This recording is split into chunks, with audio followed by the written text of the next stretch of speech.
What if the loudest voice in the room wasn't anger, wasn't fear, wasn't hate, but kindness?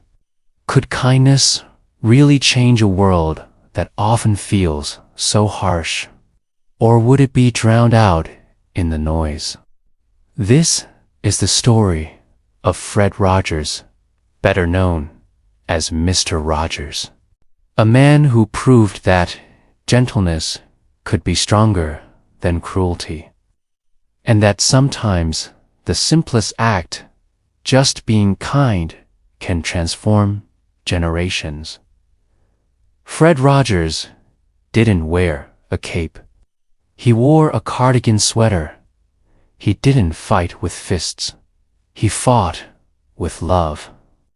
In the 1960s, television was becoming louder, flashier, filled with violence and commercials aimed at children. Fred looked at the screen and thought, we can do better. We can use this tool to nurture, not to numb. And so, Mr. Rogers' Neighborhood was born. A children's show with no gimmicks, no explosions, just one man speaking softly, looking into the camera, telling children, you are special, just the way you are.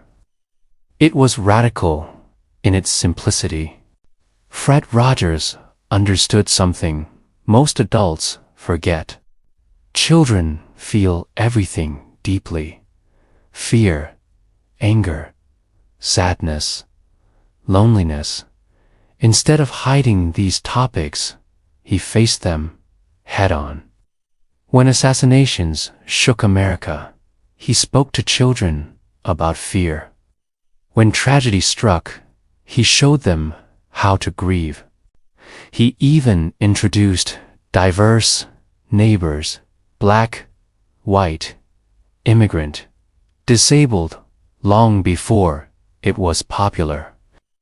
To show children that everyone belongs. His show wasn't just television. It was a sanctuary. In 1969, public television was about to lose its funding. Fred Rogers sat before the U.S. Senate to defend it. The senators expected a battle of numbers, statistics, arguments. Instead, Fred simply spoke from the heart. He recited the lyrics of a song he sang to children. What do you do with the mad that you feel when you feel so mad you could bite?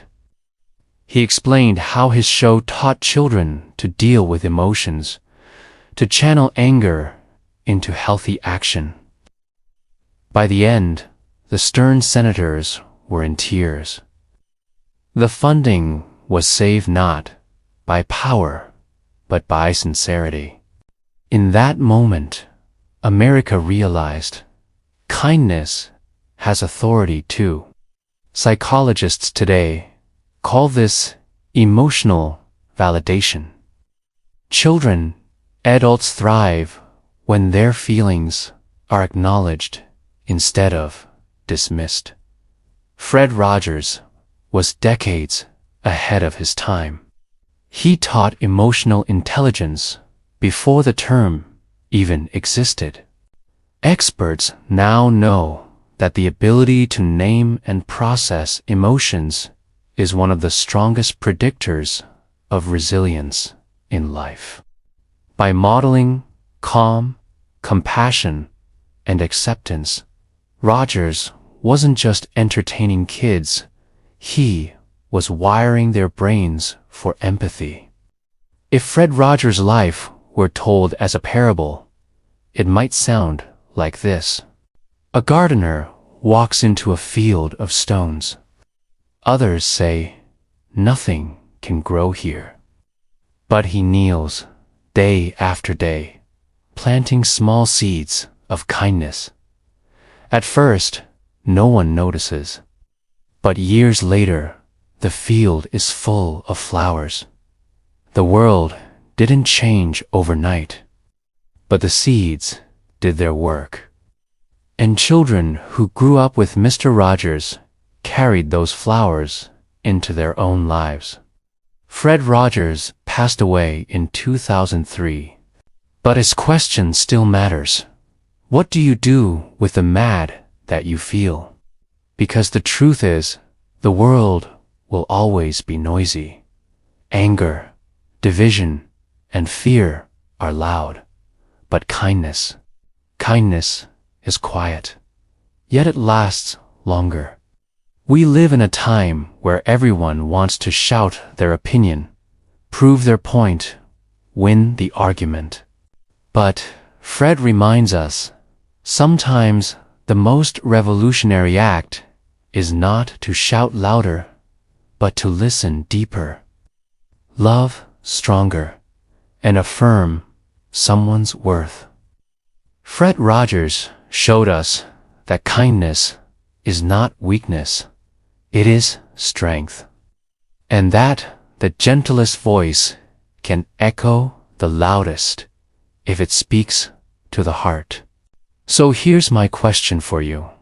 In your neighborhood, your home, your school, your workplace, what seed of kindness can you plant today? It may feel small, but remember, small seeds grow forests. If this story touched you, hit like key, so the message of kindness spreads further. Share it with someone who needs to hear it today. And Dan T, forget to subscribe for more modern parable stories that remind us that even in a world of noise, love still has the final word. Because sometimes the quietest story is the one that changes everything.